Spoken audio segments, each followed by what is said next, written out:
Hi, I'm Erik Voss, and Captain Marvel has an official trailer giving us a look at how the most powerful hero in the Marvel Universe will set an example for all of us. Oh my god. Don't worry, kids. I'm pretty sure the old lady is just a shape-shifting alien Skrull. Pretty sure. I'll explain all this Captain Marvel backstory and point out all the details that you missed by going frame by frame throughout this trailer, which has some subtle aesthetic choices that give this footage a whole deeper meaning. Spoiler warning in case I don't know my own predicting strength. Yeah, you've been warned. Also, this video was sponsored by Dollar Shave Club. Stick around to the end for details about an exclusive offer just for you guys. Let's get started.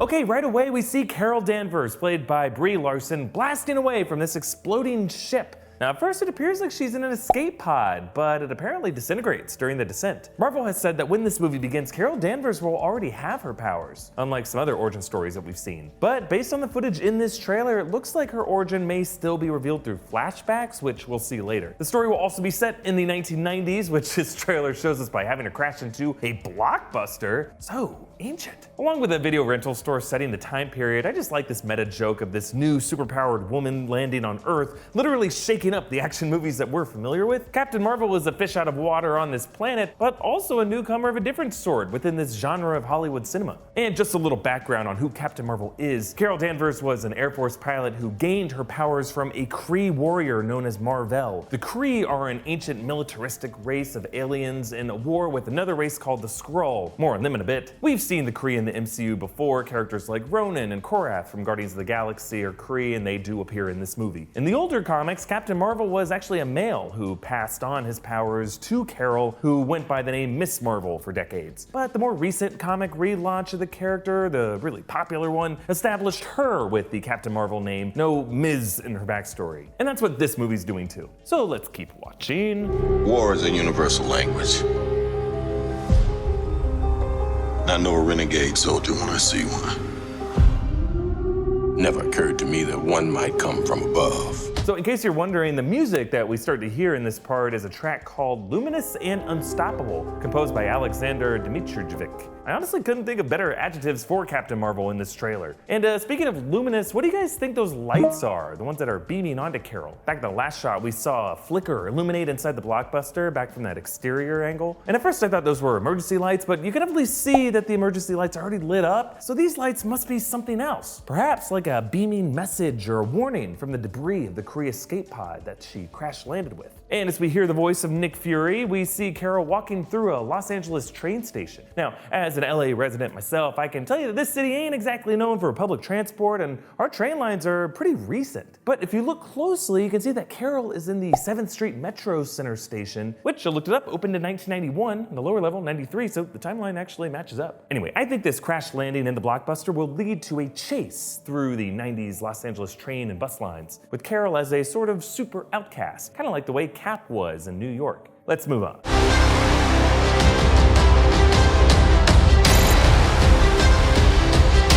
Space invasion, big car chase. Okay, here, notice how the Marvel Studios title card has been updated to feature the red, blue, and gold color scheme of Captain Marvel. Neato. And then we see Carol enter this S.H.I.E.L.D. basement. You can see the S.H.I.E.L.D. logo on her hat there. Her shirt here has the logo for the 90s rock band 9 Inch Nails on it, which feels like a similar throwback to Tony Stark's Black Sabbath shirt in the Avengers. And further back in this basement, we see what looks like an autopsy on a Skrull corpse. Now, the Skrulls are known for their shape-shifting ability, which they have used to infiltrate S.H.I.E.L.D., which is honestly really bad at securing itself against all infiltrations. This story appears to be adapted partly from the Secret Invasion storyline from Marvel Comics. In that storyline, the Skrull shapeshifters pose as members of the Avengers, and they cause paranoia to spread through their ranks. Tony Stark and Reed Richards actually conduct a similar Skrull autopsy. Hot. Overseeing this autopsy is a young Phil Coulson, more on him in a bit, as well as a young Nick Fury. And notice how he's holding a weapon, perhaps just in case his Skrull springs back to life, and he's holding an ice pack against his left eye. It looks like this movie will reveal the backstory of how Nick Fury lost his eye, something he did allude to in Captain America: The Winter Soldier. Last time I trusted someone, I lost an eye. It could be that this Skrull was posing as a S.H.I.E.L.D. agent whom Fury trusted, but then took his eye out in a fight. Or maybe the fight just injured his eye, leading to it getting bandaged up that we saw in the recent promo photos, and that's why Fury is icing it here, but maybe left it with some kind of infection that later led to the eye having to be removed. Then we get this very interesting shot of an alien ship decloaking itself over Earth's surface. I'm not really sure if the ship is Kree or Skrull. If you look closely, you can see that it does have a similar dot lighting pattern to the ship that the Kree Star Force board later in the trailer. Meanwhile, this smaller aircraft could be Carol and her plane breaking through the Earth's atmosphere. I'm thinking that this could be the moment that Carol Danvers makes first contact with the Kree. Perhaps they end up abducting her to recruit like a brazen super soldier from Earth, knowing that this planet will be a battleground in their war with the Skrull. As a human, Danvers might be better able to identify the subtleties between legit humans and Skrull imposters, which might be part of what we're seeing in those LA Metro chase shots, but more on that theory later. Moving on. Truth be told, I was ready to hang it up till I met you today. So you're not from around here? It's hard to explain. Okay, in this clip, we see a young Nick Fury with Marvel's de-aging technology working wonders on Sam Jackson. Guy looks like he's about to quote the book of Ezekiel at us. From the very first time we met Fury in the MCU, he hinted that he's recruited superheroes for S.H.I.E.L.D. for quite some time. You think you're the only superhero in the world? This isn't my first rodeo, Mr. Stark. And his meeting with Carol Danvers here appears to be that first rodeo he keeps alluding to. And before we move on, we see a shot of what looks like a Kree ship blasting down toward a planet's surface. We'll meet the crew of this ship in a moment, so let's move on.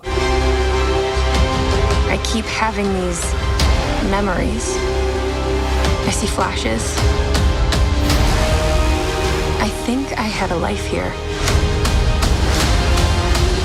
Here we see Carol on Hala, the Kree home world overlooking a Kree city. Now, this clip jumps around across a few time periods, suggesting that this movie will feature flashbacks to Carol's time as an Air Force pilot before joining the Kree. So we see her in her flight suit along with this other pilot. This is Maria Rambeau, call sign Photon. She is most likely the mother of Monica Rambeau, a name you may know from the Marvel comics. She's Spectrum, an associate of Captain Marvel. Spectrum has similar powers to Captain Marvel. She even led the Avengers for a period of time. Here we also see this trailer's interesting editing device, showing a montage of parallel life moments that Carol has stumbled. In effect, this is linking all of Carol's setbacks together. And later in the trailer, of course, we'll see a parallel editing device that links all the moments she overcame these setbacks. The idea of this is that no one defeat ends us. One stumble is just a rite of passage that makes us stronger. To quote those Nolan Batman movies, why do we fall, Mr. Wayne? So we can learn to pick ourselves back up. If you look closely in the midst of this montage, you can actually see Carol in a baseball uniform,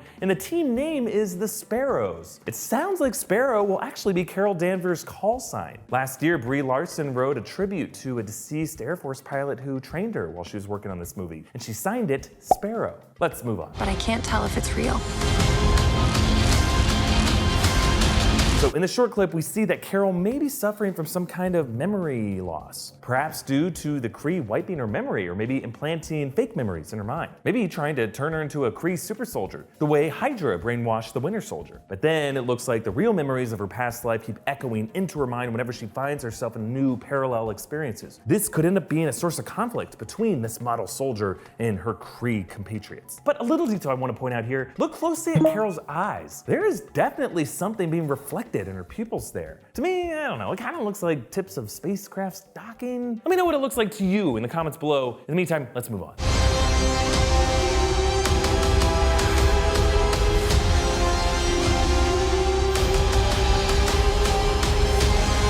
We have no idea what threats are out there.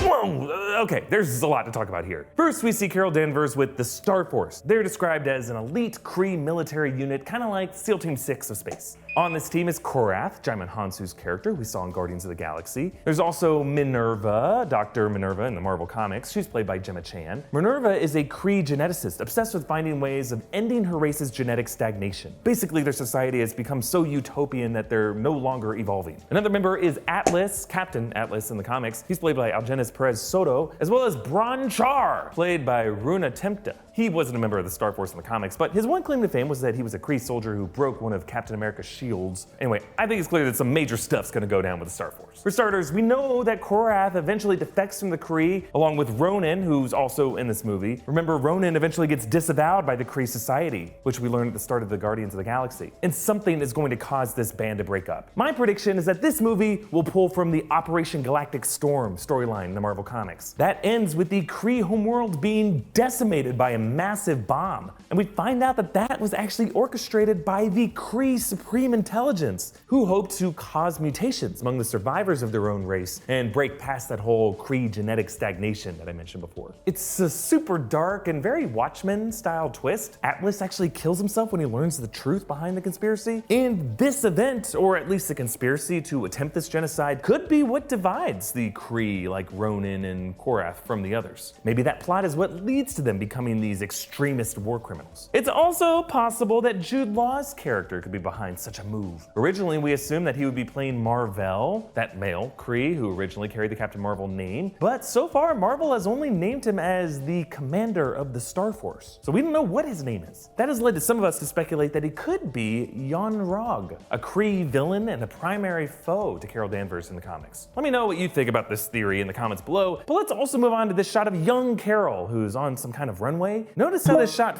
flips vertical. It actually matches the camera movement from that shot of Carol as her memory appears to be wiped from earlier in the trailer. Perhaps these are from the same sequence, and this is Carol witnessing her childhood memories being stricken from her mind. And this cuts to an image of Carol as an adult in the cockpit. If you look at the background, it looks like she's in space there, at least in the upper stratosphere. This could be from that Kree abduction moment earlier. And then we see the editing do this fun trick, turning the word her into a hero. Neato! We see the villains of this movie, the Skrull. They wash up on a beach. The leader of these Skrull is named Talos, and he's played by Ben Mendelsohn, the villain from Ready Player One and Rogue One, The Dark Knight Rises. Talos actually shapeshifts into a human form, and he infiltrates S.H.I.E.L.D., which apparently has the security of a public park. And that brings us to my favorite shot of this trailer, where, if you look very closely, Carol Danvers assaults a grandma for no reason. Sam actually told me that joke, and I just loved it so much, so I put it in the video. No. Of course, Carol must recognize this sweet old woman as a Skrull in disguise. You know, this movie's all about that 90s nostalgia, so this is just a Austin Powers reference. Austin! What have you done? That's not your mother, it's a man, baby! Why won't this wig come off? But you should notice how this elder abuse is going down on a city bus. So I think this is connected to a lot of the shots we've seen so far. So if you'll indulge me, I'm gonna try to reassemble what I think is this movie's first act. But if you don't want to know that much about the movies, jump to this time to skip it. Okay, meet Carol Danvers, gutsy Air Force pilot. She flies too high in the sky and she makes contact with some Kree aliens. She ends up getting infused with Kree superpowers, and then she gets brainwashed to join an elite Kree super soldier team. But then over time, she starts to remember her past, which leads her to break up with the Kree and return to Earth. But then, upon getting picked up by S.H.I.E.L.D., she recognizes one of the agents as a Skrull imposter. So then she chases the Skrull through the trains and buses of Los Angeles until she catches up to him, poses this granny, nice try. Other Skrull allies ram the bus to try to help the Skrull escape, but Carol is able to kill him and help S.H.I.E.L.D. identify the traitor in its ranks. Or, you know, maybe Captain Marvel just really didn't want to give up her seat on the bus. My legs are tired too. Let's move on. We can't do this alone. We need you.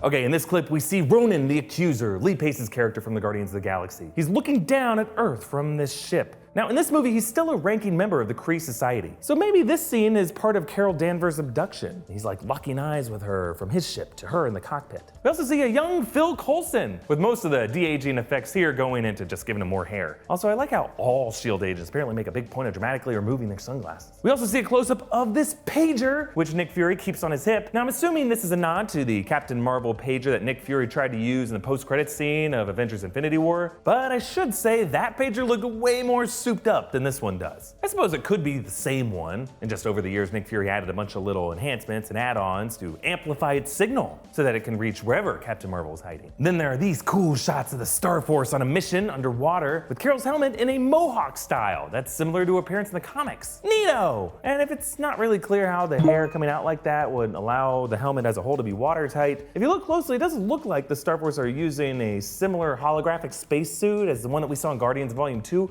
Remember the one that that glows blue, kind of like a shell over your skin. That could be how they're breathing here. We also see the moment that looks like Carol Danvers becomes infused with her Kree powers. An explosion that might go down after the aftermath of her close encounter with the Kree. And once again, this trailer uses its cool editing device, linking various Carol recharge moments throughout her life, reflected in her closing fist. Now, on the close-up of the fist of adult Captain Marvel, look at that figure in the background to the left. Now, who is Captain Marvel fighting here? Someone speculated that this could be Jude Law's character when he turns evil, but that suit's black color palette looks a lot like the concept design of the old school S.H.I.E.L.D. suit. So my theory is this is Talos, the Skrull who has infiltrated S.H.I.E.L.D., and Captain Marvel is bracing to hit him like he's a granny on a bus. Let us move on to the final clip. I'm not what you think I am.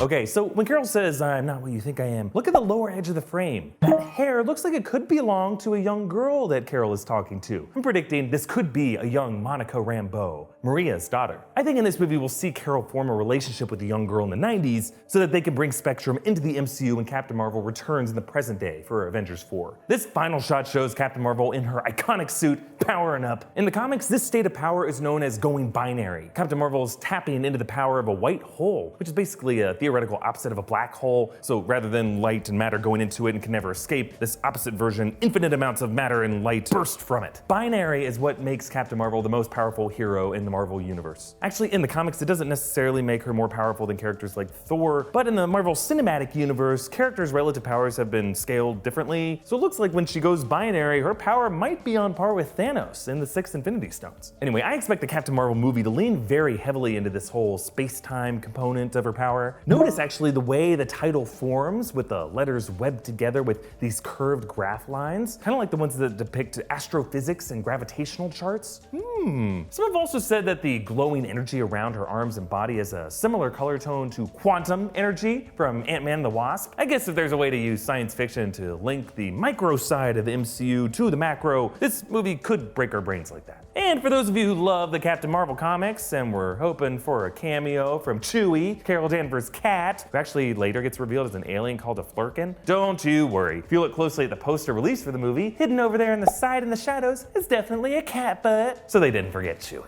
Who do you think will be the ultimate villain of this movie? Talos, Ronan the Accuser, or Jude Law's character? Name TBD.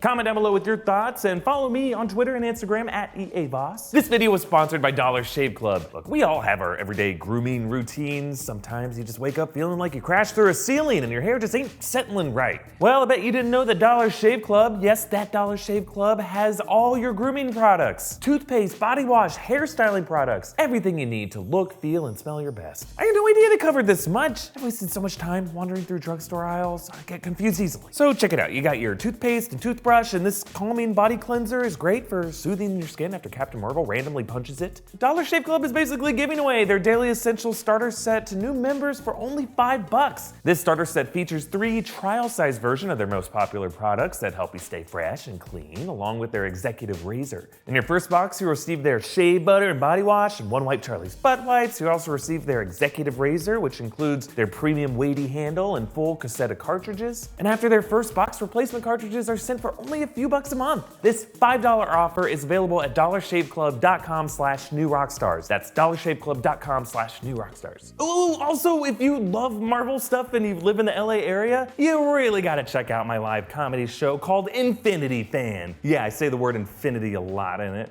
And you get to see me and our good friend Tommy Bechtold and a bunch of other really funny people impersonate all these nerdy superheroes. It's gonna be so awesome. Show details and ticket info are in the description below. Subscribe to this channel for all the deep dives into Captain Marvel and the whole Marvel Cinematic Universe. And if you don't subscribe, I'll find you, and you know what I'm gonna do to you.